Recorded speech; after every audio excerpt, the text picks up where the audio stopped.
Hello students, welcome তোমাদের TBR একাডেমিতে। আমি তোমাদের শুভম স্যার। তো চলে এসেছি তোমাদের জন্য ফিজিক্যাল সায়েন্সের একটা সেট নিয়ে। তো আজকে আমরা কিন্তু সেট নাম্বার 16 নিয়ে ডিসকাস করব। এর আগে কিন্তু অলরেডি আমরা 15টা সেট নিয়ে ডিসকাস করে ফেলেছি। আমরা 500টা এমসিকিউ যে সিরিজ স্টার্ট করেছিলাম, আজকে কিন্তু 16 নম্বর সেট। তো যারা যারা এখনো পর্যন্ত আগের সেটগুলো দেখোনি, আগের ক্লাসগুলো যারা যারা দেখোনি, অবশ্যই করে কিন্তু তোমরা ক্লাসগুলো দেখে নেবে। তো সেখানে কিন্তু তোমাদের কিন্তু এক্সাম পার্সপেক্টিভ থেকে যে সমস্ত কোয়েশ্চেনগুলো খুবই ইম্পর্টেন্ট এবং সাজেস্টিভ কোয়েশ্চেনগুলো নিয়েই কিন্তু আমরা ডিসকাস করেছি সেখানে। অবশ্যই করে এক্সাম কিন্তু তোমাদের সামনে রয়েছে, ক্লাসগুলো খুবই কেয়ারফুলি দেখবে এবং সেই ক্লাসগুলো থেকে তোমাদের যদি কোনো রকম কোনো কোয়ারি থাকে, কোনো রকম কোনো কোয়েশ্চেন থাকে, অবশ্যই করে কিন্তু জানাবে। আমাদের টেলিগ্রাম চ্যানেল রয়েছে, হোয়াটসঅ্যাপ গ্রুপ রয়েছে, হোয়াটসঅ্যাপ চ্যানেল রয়েছে, তোমরা জয়েন করবে। লিঙ্কগুলো অবশ্যই করে ডেসক্রিপশন বক্সে গেলেই তোমরা পেয়ে যাবে, সেখান থেকে জয়েন করবে এবং যে কোনো ধরনের কিন্তু হেল্প তোমরা আমাদের কাছ থেকে পাবে। এবং তার সঙ্গে জানিয়ে রাখি, এই যে ক্লাসগুলো হচ্ছে, এই ক্লাসগুলোর যে ফ্রি পিডিএফ গুলো অবশ্যই করে কিন্তু তোমরা আমাদের হোয়াটসঅ্যাপ গ্রুপে পাবে। তো তার জন্য কিন্তু আমাদের হোয়াটসঅ্যাপ গ্রুপে তোমাদেরকে অবশ্যই করে জয়েন করতে হবে। তো চলো আজকে আমরা ক্লাসটা স্টার্ট করবো। সেট নাম্বার 16 দেখে নিই কি কি কোয়েশ্চেন রয়েছে। তো ফার্স্ট কোয়েশ্চেন দেখো, 226 কি বলছে, কোল গ্যাসে সবচেয়ে বেশি থাকে কোন গ্যাস? তাহলে কোল গ্যাসের যে উপাদানগুলো রয়েছে, কোল গ্যাসের যে কম্পোনেন্টস গুলো রয়েছে, সেগুলোর মধ্যে সবচেয়ে বেশি পরিমাণে থাকছে কোন গ্যাস, সেটা কিন্তু আমাদেরকে এখানে জানতে চেয়েছে। অপশন এ তে বলেছে দেখো H2, অপশন বি বলছে CH4, অপশন সি বলছে দেখো CO2 এবং অপশন ডি তে বলছে আমাদের CO বা কার্বন মনোক্সাইড। তাহলে রাইট অ্যান্সার কি হবে? রাইট অ্যান্সার এখানে কিন্তু আমাদের হয়ে যাচ্ছে হাইড্রোজেন। তাহলে H2 এর পরিমাণ কিন্তু কোল গ্যাসে সবচেয়ে বেশি থাকে। তাহলে কতটা থাকছে? সবচেয়ে বেশি থাকছে 50%। কোল গ্যাসের মধ্যে আমরা দেখবো যে কম্পোনেন্ট গুলো রয়েছে, তার মধ্যে 50% থাকছে কিন্তু হাইড্রোজেন। ঠিক আছে, বাকি থাকছে কি কি? এছাড়াও কিন্তু কোল গ্যাসের মধ্যে মিথেন এবং কিন্তু আমরা দেখবো যে কার্বন মনোক্সাইড কিন্তু থাকছে। তাহলে মিথেনের পরিমাণটা থাকছে, আমরা দেখে নেব 35%। ঠিক আছে, এবং কার্বন মনোক্সাইড থাকছে 10% এবং বাকি 5% থাকছে ইথিলিন। ঠিক আছে, বাকি 5% কিন্তু ইথিলিন থাকছে। তাহলে সবচেয়ে বেশি এখানে আমাদেরকে জানতে চেয়েছে, সবচেয়ে বেশি হচ্ছে গিয়ে হাইড্রোজেন 50% থাকছে। ওকে, নেক্সট কোয়েশ্চেনে চলে আসবো আমরা। 227 কি বলছে, পরীক্ষাগারে প্রথম যে জৈব রাসায়নিক যৌগ প্রস্তুত করা হয়েছিল। ঠিক আছে, প্রথম যে জৈব রাসায়নিক যৌগ প্রস্তুত করা হয়েছিল তার মানে কি? এমন একটা যৌগ যেটা কিন্তু জৈব যৌগ, তার মানে অর্গানিক, মানে আমাদের শরীর বা মানব শরীরের মধ্যে সেটাকে পাওয়া যাচ্ছে। সেই রকম একটা যৌগ কি হচ্ছে দেখো, বলছে অ্যাসিটিক অ্যাসিড, ইউরিয়া, ইথিলিন নাকি টার্টারিক অ্যাসিড। তাহলে রাইট অ্যান্সার কি হয়ে যাচ্ছে? প্রথম তৈরি করা হয়েছিল কোনটাকে? ইউরিয়া। ঠিক আছে, ইউরিয়াকে তৈরি করা হয়েছিল, আমরা জানি আমাদের যে রেচন পদার্থ রয়েছে, ঠিক আছে, বা আমাদের যে ইউরিনের মধ্যে দিয়ে কিন্তু আমরা ইউরিয়া এক্সক্রিট করছি, আমাদেরকে বলা হচ্ছে ইউরিওটেলিক প্রাণী। আমরা জানি, আমরা লাইফ সায়েন্সে পড়েছি, এক্সক্রিটেড যে প্রোডাক্টগুলো রয়েছে বা রেচন পদার্থ, তার উপর ডিপেন্ড করে কিন্তু নামগুলো রয়েছে। অ্যামনিওটেলিক রয়েছে, ইউরিকোটেলিক রয়েছে এবং ইউরিওটেলিক রয়েছে। যেই সমস্ত প্রাণীরা ইউরিয়াকে তার এক্সক্রিটেড প্রোডাক্ট হিসেবে বাইরে থেকে, শরীর থেকে বাইরে বের করে দিচ্ছে, সেগুলোকে আমরা বলছি ইউরিওটেলিক। তাহলে ইউরিয়া হচ্ছে কিন্তু একটা জৈব যৌগ, যেটাকে কিন্তু প্রথম পরীক্ষাগারে কিন্তু তৈরি করা হয়েছিল। এই ইউরিয়াটা কোথায় তৈরি হচ্ছে? আমরা জানি আমাদের শরীরের মধ্যে যকৃতে তৈরি হচ্ছে। অর্নিথিন সাইকেল বা অর্নিথিন চক্রের কথা আমরা অবশ্যই করে পড়েছি, সেখানে কিন্তু আমরা জানি যে ইউরিয়াটা তৈরি হচ্ছে। এবং ইউরিয়া তাহলে হয়ে গেল একটা জৈব যৌগ এবং এটাকে প্রথম কিন্তু পরীক্ষাগারে তৈরি করা গেছিল। চলো নেক্সট কোয়েশ্চেন রয়েছে 228, বলছে কি প্রাকৃতিক গ্যাসে মিথেনের পরিমাণ কত? তাহলে প্রাকৃতিক গ্যাসের মধ্যে মিথেনের পরিমাণ কত থাকছে বা CH4 এর পরিমাণ কত থাকছে? তাহলে দেখো বলছে 50%, 20%, 10% নাকি 85%। তাহলে প্রাকৃতিক গ্যাসের কিন্তু মূল উপাদান হচ্ছে কিন্তু এই মিথেন বা CH4 যেটা আমরা বলছি। তাহলে রাইট অ্যান্সার হয়ে যাচ্ছে কি 85%। অপশন ডি হয়ে যাচ্ছে এখানে রাইট অ্যান্সার। 85% কিন্তু থাকছে মিথেন বা CH4। নেক্সট কোয়েশ্চেন বলছে দেখো 229, কোনটি ওয়াটার গ্যাস? তাহলে ওয়াটার গ্যাসের কম্পোনেন্ট বা ওয়াটার গ্যাসের কম্পোজিশনটা আমাদেরকে ভালো করে মনে রাখতে হবে। কি বলছে কোনটা ওয়াটার গ্যাস? দেখো বলছে CO plus N2, carbon monoxide plus nitrogen. Next বলেছে দেখো আমাদেরকে NH3 plus HCl, ammonia plus hydrogen chloride. ঠিক আছে, নেক্সট বলছে দেখো CO plus H2, carbon monoxide plus hydrogen, নাকি কোনোটাই নয়। তাহলে ওয়াটার গ্যাস হিসেবে আমরা কিন্তু জানি option C, CO plus H2 কে। ঠিক আছে, কার্বন মনোক্সাইড প্লাস H2 বা হাইড্রোজেনকে কিন্তু আমরা বলছি ওয়াটার গ্যাস। ঠিক আছে, তাহলে কম্পোনেন্ট এবং কম্পোজিশন গুলো ভালো করে মনে রাখতে হবে। ঠিক আছে, এবং তার সঙ্গে সঙ্গে কিন্তু তাদের যে পার্সেন্টেজটা সেটাও কিন্তু আমাদেরকে ভালো করে মনে রাখতে হবে। চলো নেক্সট কোয়েশ্চেন কি বলছে আমাদের 230, বলছে কোনটি জীবাশ্ম জ্বালানি নয় বা ফসিল ফুয়েল নয়, কোনটা আমাদেরকে জানতে চেয়েছে। ভালো করে কিন্তু কোয়েশ্চেনে এই 9 কথাগুলো ভালো করে খেয়াল করবে, এক্সামে কিন্তু এইগুলোই বেশি ভুল হয়। 9 দিয়ে যে কোয়েশ্চেনগুলো থাকে সেগুলোই কিন্তু সহজ কোয়েশ্চেন দেওয়া থাকে, কিন্তু সেগুলোতেই বেশি ভুল হয়। তার কারণ কি, আমরা কোয়েশ্চেনগুলোকে এক্সাম হলে এক্সাইটমেন্টের সময় কিন্তু খুব 9 কথাগুলো আমরা খুব অ্যাভয়েড করে চলে যাই। সেক্ষেত্রে কি হয়, আমরা চোখের সামনে জীবাশ্ম জ্বালানি হিসেবে যেগুলো আমরা জানি, আমাদের মাথাতে রয়েছে জীবাশ্ম জ্বালানি কোনগুলো, সেগুলোকে একটাকে আমরা কিন্তু অ্যান্সার করে দিয়ে চলে আসি। 9 কথাগুলো কিন্তু আমাদেরকে ভালো করে খেয়াল রাখতে হবে। দেখো কি বলছে, কয়লা, প্রাকৃতিক গ্যাস, খনিজ তেল, গোবর গ্যাস। তাহলে জীবাশ্ম জ্বালানি 9 কোনটা? তার মানে আমাদেরকে মনে রাখতে হবে ফসিল ফুয়েল বা যেগুলো কিন্তু অনেক দিন ধরে আমাদের কিন্তু সঞ্চিত রয়েছে, সেগুলোই হচ্ছে গিয়ে ফসিল ফুয়েল, যেগুলো বহু বছর আগে কিন্তু তৈরি হয়েছে, এখন আমরা সেগুলোকে কিন্তু কাজে লাগাচ্ছি। তাহলে সেগুলো হচ্ছে যেমন কয়লা, কয়লা কিন্তু অনেক আগে তৈরি হয়েছে, এগুলো এখন আমরা কিন্তু সেগুলোকে কাজে লাগাচ্ছি। প্রাকৃতিক গ্যাস এবং খনিজ তেলেরও কিন্তু সেই সেম। এখানে একমাত্র গোবর গ্যাস যেটা কিন্তু জীবাশ্ম জ্বালানি বা ফসিল ফুয়েলের মধ্যে আসছে না, ঠিক আছে। গোবর গ্যাসটা কিন্তু বহুদিন আগে তৈরি হয়ে থাকেনি, গোবর গ্যাসটা কিন্তু গোবর পচিয়ে কিন্তু সেটাকে তৈরি করা হচ্ছে গোবর গ্যাস, এটা কিন্তু ফসিল ফুয়েলের মধ্যে আসছে না, ঠিক আছে। চলো নেক্সট কোয়েশ্চেন, বা এটাকে আমরা কিন্তু একটা অপ্রচলিত শক্তি সম্পদও বলতে পারি, গোবর গ্যাসটাকে অপ্রচলিত শক্তি সম্পদও বলতে পারি, তাই না। চলো নেক্সট কোয়েশ্চেন কি বলছে, যে নিউট্রন, নিউট্রন আবিষ্কার করেছিলেন কে? নিউট্রন কোথায় থাকে? আমরা জানি যে পরমাণুর কেন্দ্রকে থাকছে নিউট্রন, পরমাণুর মধ্যে 3টে কণা, একদম যেগুলো হচ্ছে প্রাইমারি, যেগুলোকে আমরা বলবো একদম সবচেয়ে বেশি আমরা পড়েছি কাদের নাম, ইলেকট্রন, প্রোটন এবং নিউট্রন। তাহলে ইলেকট্রন হচ্ছে নেগেটিভ চার্জ রয়েছে ইলেকট্রনের, এবং সে কিন্তু কি করছে না, বাইরের কক্ষপথে ঘুরছে, কেন্দ্র পরমাণু কেন্দ্রকে কেন্দ্র করে সে কিন্তু ঘুরছে। তারপরে রয়েছে আমাদের প্রোটন, প্রোটন হচ্ছে পজিটিভ চার্জ রয়েছে প্রোটনের, এবং নিউট্রন তারপরে রয়েছে। নিউট্রন আমরা জানি যে নিউট্রন কিন্তু কোনো চার্জ নেই নিউট্রনের, তাহলে নিউট্রন আর প্রোটন কিন্তু পরমাণু কেন্দ্র গঠন করছে। সেক্ষেত্রে আমাদেরকে জানতে চেয়েছে যে নিউট্রন আবিষ্কার করেছেন কোন বিজ্ঞানী, টমসন, স্যাডউইক, ডাল্টন নাকি নিউটন? তো রাইট অ্যান্সার কি হয়ে যাচ্ছে, আবিষ্কারকের নাম কিন্তু অবশ্যই করে মনে রাখতে হবে, স্যাডউইক কিন্তু মনে রাখতে হবে। এই স্যাডউইক কিন্তু নিউট্রন আবিষ্কার করেছিলেন। আর জে টমসনের কথা আমরা কেন মনে রাখবো, জে টমসন কিন্তু জে টমসন আমরা মনে রাখবো যে ইলেকট্রনের আবিষ্কারক হিসেবে, ঠিক আছে। ইলেকট্রন আবিষ্কার করেছিলেন জে টমসন, এবং স্যাডউইক আবিষ্কার করেছিলেন কিন্তু আমরা মনে রাখবো যে নিউট্রন, ঠিক আছে। এবং রাদারফোর্ডের নাম আমরা মনে রাখবো প্রোটনের আবিষ্কারক হিসেবে, ঠিক আছে। এই রাদারফোর্ড ছিলেন কিন্তু স্যাডউইকের শিক্ষক, ঠিক আছে, বা বলবো যে আমরা স্যাডউইক হচ্ছেন রাদারফোর্ডের ছাত্র, ঠিক আছে। আচ্ছা, ডাল্টনের আমরা জানি প্রথম পরমাণুর মডেল দিয়েছিলেন ডাল্টন, ঠিক আছে,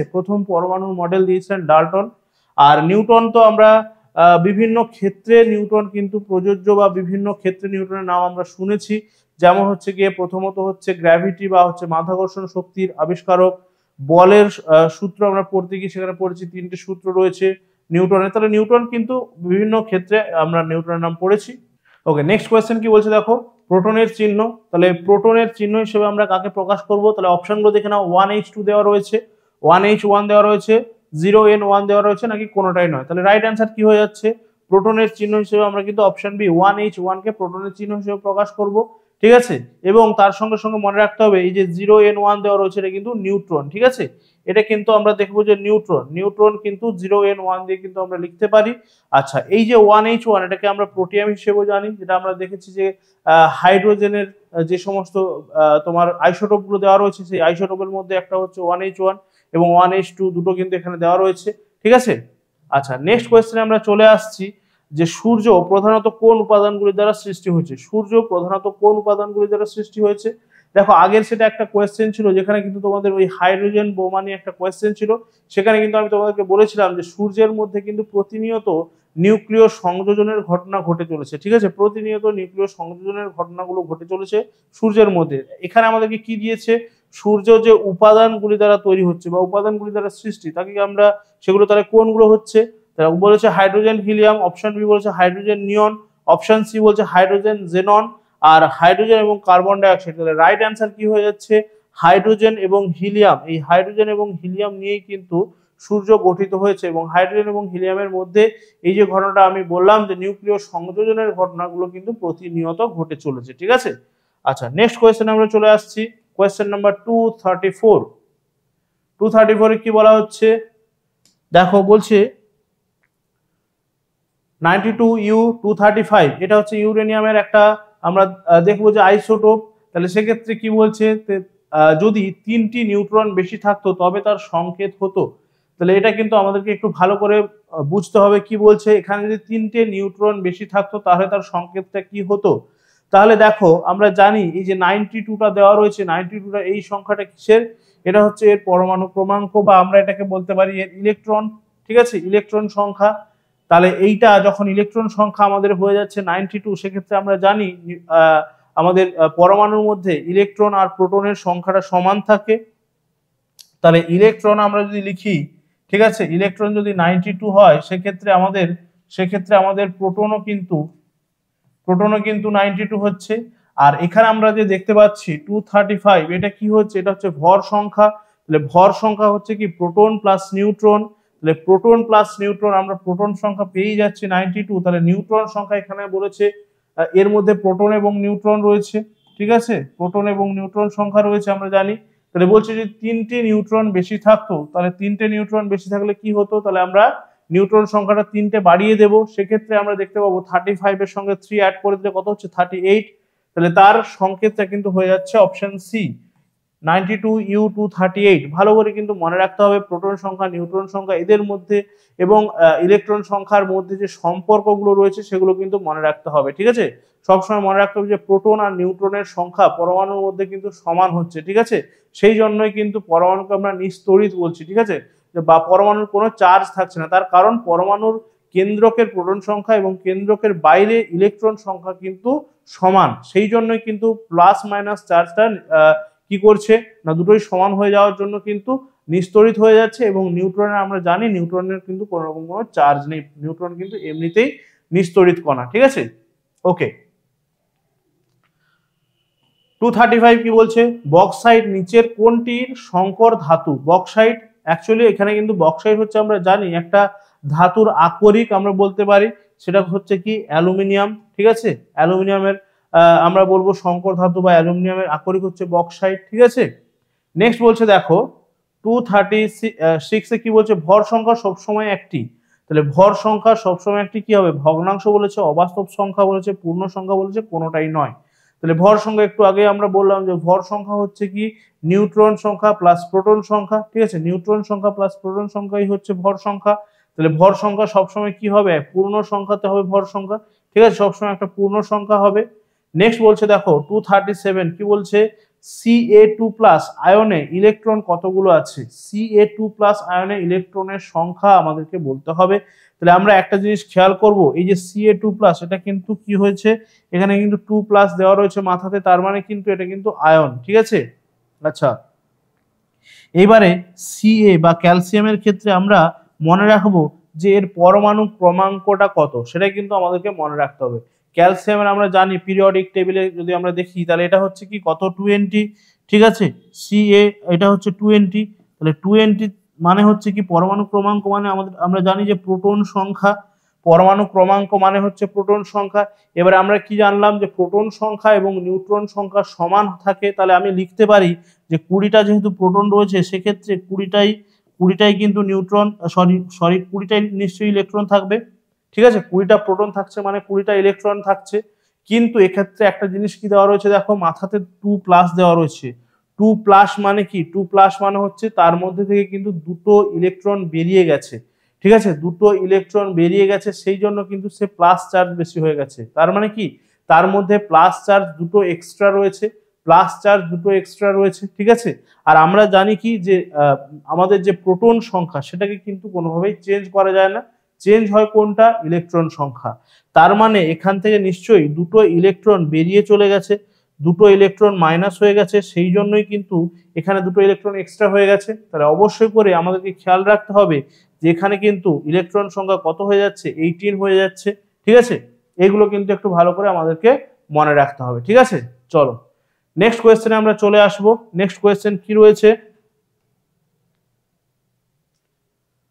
আচ্ছা 238 কি বলছে দেখো, বলছে একটি প্রোটনের ভর কত হচ্ছে। তাহলে সেটা আমাদেরকে মনে রাখতে হবে, ইলেকট্রন, প্রোটন, নিউট্রনের ভর এবং এদের যে চার্জগুলো রয়েছে সেগুলো কিন্তু মনে রাখতে হবে, এবং তার সঙ্গে তাদের আবিষ্কারকের নামগুলো। কে কোন কণা আবিষ্কার করেছেন, এদের চার্জগুলো এবং এদের ভরগুলো, এগুলো কিন্তু এক্সামে হামেশাই দিয়ে থাকে, সেই জন্য ভালো করে কিন্তু এগুলো আমাদেরকে মনে রাখতে হবে। দেখো বলছে প্রোটনের ভর, তাহলে প্রোটনের ভর জানতে চেয়েছে, একটি প্রোটনের ভর 238। কি বলছে একটি প্রোটনের ভর? তাহলে দেখো আমি বললাম যে তোমাদের কিন্তু এই যে চার্জ পার্টিকেলস গুলো রয়েছে আমাদের পরমাণুর মধ্যে, ইলেকট্রন, প্রোটন বা নিউট্রন, এগুলোর কিন্তু ভরগুলো, এদের চার্জগুলো এবং এদের যে আবিষ্কারকগুলো, এগুলো কিন্তু ভালো করে মনে রাখতে হবে। এগুলো কিন্তু হামেশাই তোমাদের এক্সামে দিয়ে থাকে, এগুলোর মধ্যে থেকে কিন্তু তোমরা অবশ্যই করে এক্সামে কোয়েশ্চেন পাবে। হয় তোমাদেরকে ভর জানতে দেবে, বা হচ্ছে তোমাদেরকে বলবে যে এর চার্জ লেখো, বা হচ্ছে কি তোমাদেরকে কিন্তু আবিষ্কারক, এগুলোর মধ্যে থেকে একটা কোয়েশ্চেন তোমরা অবশ্যই করে পাবে। তো সেই জন্য খুব ভালো করে কিন্তু এগুলো মনে রাখতে হবে আমাদেরকে, ঠিক আছে? তাহলে অপশনগুলো দেওয়া রয়েছে দেখো। তাহলে প্রোটনের ভর জানতে চেয়েছে, অপশন এ তে দিয়েছে দেখো 1.6725 ইন্টু 10⁻⁻24 গ্রাম। অপশন বি তে বলেছে দেখো 1.602 ইন্টু 10⁻⁻19 গ্রাম। অপশন সি তে দেওয়া রয়েছে দেখো 1.652 ইন্টু 10⁻⁻24 গ্রাম, নাকি কোনোটাই নয়। তাহলে এখানে আমাদের প্রোটনের আমাদের ভর জানতে চেয়েছে, তাহলে রাইট অ্যান্সারটা কি হয়ে যাচ্ছে? রাইট অ্যান্সার হয়ে যাচ্ছে আমাদের অপশন এ হয়ে যাচ্ছে, কিন্তু এখানে আমাদের রাইট অ্যান্সার, ঠিক আছে? অপশন এ 1.6725 ইন্টু 10⁻⁻24 গ্রাম, ঠিক আছে? এটা হয়ে যাচ্ছে প্রোটনের ভর। এবারে এইখানে যেটা দেওয়া রয়েছে দেখো অপশন সি তে, এটা কিসের ভর? এটা কিন্তু আমরা দেখবো যে নিউট্রনের কিন্তু ভর দেওয়া রয়েছে, ঠিক আছে? এটা হয়ে যাচ্ছে আমাদের, কিন্তু আমরা লিখবো যে নিউট্রনের ভর দেওয়া রয়েছে, ঠিক আছে? আর ইলেকট্রনে যদি আমরা ভরটা লিখতে যাই, ইলেকট্রনের ভর কত হয়ে যাচ্ছে আমরা দেখবো সেক্ষেত্রে 9.11 ইন্টু 10⁻⁻28 গ্রাম হয়ে যাবে, ঠিক আছে? ইলেকট্রনের ভরটা হয়ে যাচ্ছে 9.11 ইন্টু 10⁻⁻28 গ্রাম। এইটা কিন্তু ভরগুলো মনে রাখতে হবে। এবং আরেকটা জিনিস যেটা হচ্ছে তোমাদের কিন্তু এই যে প্রোটন, এই প্রোটন কিন্তু ইলেকট্রনের ভরের প্রায় 1836 গুণ বেশি, ঠিক আছে? মানে 1836 গুণ কিন্তু এর ভরটা বেশি। এবং এই যে নিউট্রন, এ হয়ে যাচ্ছে কত? ইলেকট্রনের ভরের প্রায় 1839, ঠিক আছে? 1839 গুণ বেশি, ঠিক আছে? আচ্ছা, নেক্সট দেখো যেটা তোমাদের অপশন বি তে দেওয়া রয়েছে, এটা কিন্তু আমরা যদি একটু এককটা চেঞ্জ করে দেই, কুলম, ঠিক আছে? এটা হয়ে যাচ্ছে কি? এটা হয়ে যাচ্ছে ইলেকট্রন এবং প্রোটনের চার্জ, ঠিক আছে? ইলেকট্রন এবং প্রোটনের চার্জ আমরা জানি, ইলেকট্রন এবং প্রোটনের চার্জ কিন্তু সেম, শুধুমাত্র ইলেকট্রনের চার্জ হলে আমরা এখানে মাইনাস সাইন বসাবো, আর প্রোটনের চার্জ হলে এখানে আমরা প্লাস সাইন বসাবো, ঠিক আছে? মাইনাস সাইন এবং প্লাস সাইন বসাবো। আরেকটা জিনিস হচ্ছে গিয়ে নিউট্রনের কোন রকম কোনো চার্জ নেই, কারণ আমরা জানি যে নিউট্রন হচ্ছে গিয়ে নিস্তড়িত একটা কণা, ঠিক আছে? তাহলে এই যে ইনফরমেশন গুলো, এগুলো কিন্তু ভালো করে আমাদেরকে মনে রাখতে হবে, ঠিক আছে? ওকে, চলো নেক্সট কোয়েশ্চেন কি বলছে দেখো 239। কি বলছে? সোডিয়ামের বাইরের কক্ষে ইলেকট্রন সংখ্যা। সোডিয়ামের বাইরের কক্ষে কতগুলো ইলেকট্রন থাকে? তাহলে সেক্ষেত্রে আমাদেরকে জানতে হবে যে সোডিয়ামের ইলেকট্রন বিন্যাসটা কেমন রয়েছে। সোডিয়াম আমরা জানি যে এর হচ্ছে পারমাণবিক সংখ্যাটা হচ্ছে কত? 11 সোডিয়াম। তাহলে সোডিয়ামে, তাহলে আমরা যদি এটাকে যদি আমরা এর পরমাণু বিন্যাসটা দেখে নিই, তাহলে কে এল এবং এম তিনটে আমরা কক্ষপথ পাবো, ঠিক আছে? কে কক্ষপথে দুটো থাকবে, এল এ থাকবে 8টা এবং এম এ থাকবে 1টা। তাহলে এমটা হচ্ছে সবচেয়ে বাইরের কক্ষপথ, ঠিক আছে? কে এল, তারপর থাকে এম, ঠিক আছে? তাহলে সবচেয়ে বাইরের কক্ষপথ হচ্ছে এম, আর তারপরে হচ্ছে থাকছে এল, এবং এটা সবচেয়ে ভেতরে থাকছে কে, পরমাণু নিউক্লিয়াস, এটা হচ্ছে যদি। তাহলে দেখবো আমরা সবচেয়ে বাইরের কক্ষপথে জানতে চেয়েছি, সবচেয়ে বাইরের কক্ষপথে তাহলে কতগুলো থাকছে? 1টা থাকছে সবচেয়ে বাইরের কক্ষপথে, তবেই হচ্ছে কি আমাদের 11টা। তাহলে 1টা কিন্তু সবচেয়ে বাইরের কক্ষপথে থাকছে, সেই জন্য কিন্তু সোডিয়াম কিন্তু খুব রিঅ্যাক্টিভ, ঠিক আছে? সোডিয়াম আমরা জানি যে একদম আমাদের যদি দেখি যে রুম টেম্পারেচার, এটা কিন্তু রিয়াকশন করে ফেলে, ঠিক আছে? সোডিয়াম কিন্তু খুব রিঅ্যাক্টিভ, তার কারণ এদের কিন্তু আমরা দেখবো যে একদম বাইরের কক্ষপথে 1টা ইলেকট্রন আছে, এবং এ কিন্তু আমরা দেখবো যে এই তোমার 1টা ইলেকট্রন কিন্তু সে যদি ত্যাগ করে দিতে পারে, তাহলে কিন্তু তার গঠনটা কাদের মতো হয়ে যাবে না, নিষ্ক্রিয় গ্যাসের মতো। তো সে কিন্তু স্টেবল হয়ে যাবে। তো সেই জন্য সব পরমাণুই কিন্তু চায় স্টেবল হতে, ঠিক আছে? কেউ কিন্তু আনস্টেবল ভাবে থাকতে চায় না। তো সে চেষ্টা করে কি যত তাড়াতাড়ি সম্ভব একটা ইলেকট্রন ত্যাগ করে দিয়ে সে কিন্তু স্টেবল হয়ে যেতে চায়, ঠিক আছে? তো সেই জন্য এ কিন্তু রুম টেম্পারেচারও কিন্তু রিয়াক্ট করে ফেলে, ঠিক আছে। আচ্ছা, নেক্সট 240 কি রয়েছে দেখো, বলছে কার্বনের আইসোটোপ, কার্বনের কতগুলো আইসোটোপ রয়েছে সেটা আমাদেরকে এখানে জানতে চাইছে। আজকে আমাদের সেটের লাস্ট কোয়েশ্চেন। কি বলছে দেখো, বলছে 2টি 3টি 4টি নাকি কোনোটাই নয়। তাহলে রাইট অ্যান্সার কি হয়ে যাচ্ছে, কার্বনের কতগুলো আইসোটোপ রয়েছে? আমরা জানি যে কার্বনের কিন্তু 3টি আইসোটোপ রয়েছে। কি কি? কার্বন আমরা বলবো যে কার্বন 12, কার্বন 13 এবং কার্বন 14, এই 3টে কিন্তু আইসোটোপ রয়েছে কার্বনের, আমরা জানি।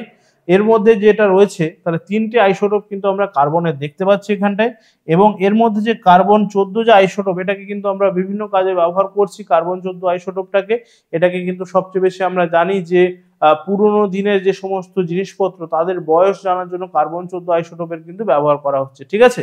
তাহলে কার্বনের 3টে আইসোটোপ রয়েছে, কার্বন 12, কার্বন 13 এবং কার্বন 14, ঠিক আছে। তো চলো, এটাই ছিল আজকে আমাদের সেটা লাস্ট কোয়েশ্চেন। তাহলে এই কোয়েশ্চেনগুলো অবশ্যই করে তোমাদের কিন্তু ভালো করে প্র্যাকটিস করতে হবে, তার কারণ এক্সাম কিন্তু ধীরে ধীরে এগিয়ে আসছে এবং এই ধরনের কোয়েশ্চেনগুলো কিন্তু তোমাদের এক্সামের জন্য খুবই ইম্পর্টেন্ট। এর মধ্যে থেকে কিন্তু কোয়েশ্চেনগুলো তোমরা তোমাদের এক্সামে কমন পেয়ে যাচ্ছ। তো সেই জন্য একদম স্কিপ না করে প্রত্যেকটা সেট কিন্তু তোমরা প্রত্যেকটা কোয়েশ্চেন ভালো করে করতে থাকো, এবং এই কোয়েশ্চেনগুলো নিয়ে তোমাদের যদি কোনো রকম কোনো ডাউটস থাকে অবশ্যই করে আমাদেরকে কিন্তু তোমরা ডাউটসগুলো পাঠাতে পারো। আমাদের হোয়াটসঅ্যাপ গ্রুপ রয়েছে, টেলিগ্রাম চ্যানেল রয়েছে এবং হোয়াটসঅ্যাপ চ্যানেল রয়েছে, লিঙ্ক তোমরা ডেসক্রিপশন বক্সে গেলেই পেয়ে যাবে, সেখানে তোমরা জয়েন করবে এবং আমাদের কিন্তু তোমাদের যে কোনো ডাউটস তোমরা পাঠাতে পারো, আমরা কিন্তু সব রকম ভাবে তোমাদেরকে হেল্প করার চেষ্টা করব। তো চলো, ক্লাসগুলো কেমন লাগছে অবশ্যই করে জানাবে তোমরা। এছাড়া কিন্তু তোমাদের অন্য কোনো টপিকের উপরে কিভাবে ক্লাস প্রয়োজন সেটাও তোমরা কিন্তু বলতে পারো, এবং প্রত্যেকটা সেটের মতো এখানে তোমাদের অ্যান্সার কিটা দেওয়া থাকছে, নিজেরা কিন্তু বারবার প্র্যাকটিস করতে পারছো, নিজেরা অ্যানালাইজ করতে পারছো, ঠিক আছে। তো এই সেটগুলো তোমাদেরকে পাওয়ার জন্য আমাদের যে হোয়াটসঅ্যাপ গ্রুপ রয়েছে সেই হোয়াটসঅ্যাপ গ্রুপে তোমাদেরকে জয়েন হতে হবে। সেখানে কিন্তু আমাদের এই প্র্যাকটিস সেটগুলো তোমাদেরকে পিডিএফ হিসেবে প্রোভাইড করা হচ্ছে। তো অবশ্যই করে সবাই জয়েন করবে এবং সেটগুলো কিন্তু তোমরা নেবে এবং সেখান থেকে তোমরা প্র্যাকটিস করতে পারবে। ক্লাসগুলো কেমন লাগছে তোমরা জানাবে, ভালো লাগলে অবশ্যই করে লাইক এবং বন্ধুদের সঙ্গে শেয়ার করবে যারা যারা এএনএম জিএনএম 2024 এর জন্য কিন্তু প্র্যাকটিস করছে। তো চলো, আজকে এই পর্যন্তই। তো এইভাবে কিন্তু তোমাদের 500টা যে আমরা এমসিকিউ সিরিজ যে স্টার্ট করেছি, এইভাবে কিন্তু ক্লাসগুলো চলতে থাকবে। তোমরা প্রত্যেকটা ক্লাস একদম একদম স্কিপ না করে ফলো করতে থাকো। এক্সামে কিন্তু এর মধ্যে থেকে তোমরা কমন কোয়েশ্চেন অবশ্যই করে পাবে। আজকে এই পর্যন্তই, নেক্সট ক্লাসে তোমাদের সঙ্গে দেখা হচ্ছে। সবাই ভালো থাকবে এবং সবাই পড়াশোনা করতে থাকো। Tata, thank you.